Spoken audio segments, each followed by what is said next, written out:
অন্নপূর্ণা ও লক্ষ্মীরা ধারাবাহিক থেকে কেন বাদ পড়লেন অভিনেত্রী স্বস্তিকা ঘোষ এবং এই ঘটনাটি কতটা সত্যি, তো চলুন বিস্তারিত জেনে নেওয়া যাক। দীর্ঘদিন অনুরাগের ছোঁয়া ধারাবাহিকে দীপার চরিত্রে অভিনয় করেছেন অভিনেত্রী স্বস্তিকা ঘোষ এবং ভীষণই জনপ্রিয় অভিনেত্রী স্বস্তিকা ঘোষ। দীপার চরিত্রে অভিনয় করে দর্শকের মনে জায়গা করে নিয়েছেন তিনি।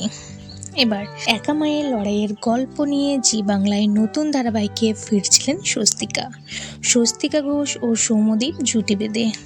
একা মায়ের গল্প অন্নপূর্ণা ও লক্ষ্মীরা ধারাবাহিকে লিড চরিত্রে অভিনয় করবেন প্রধাত্রী স্বয়ম্ভু এবং অনুরাগের ছোঁয়ার দীপা। ধারাবাহিকের মূল প্রেক্ষাপট আবর্তিত হয়েছে এক সাহসী ও স্বাবলম্বী নারীর নাকে ঘিরে।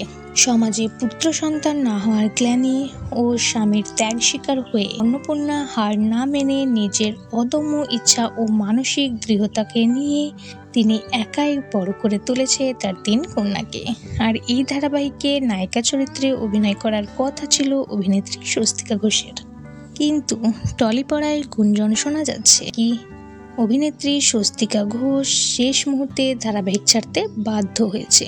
তো এখনো পর্যন্ত কোনো অফিসিয়াল খবর পাওয়া যায়নি এবং এই নিয়ে স্বস্তিকা ঘোষও এখনো মুখ খুলেনি। তো দেখা যাক শেষ পর্যন্ত কি হয়। তো বন্ধুরা, আপনাদের এই বিষয়ে কোনো মন্তব্য থাকলে অবশ্যই কমেন্ট করবেন।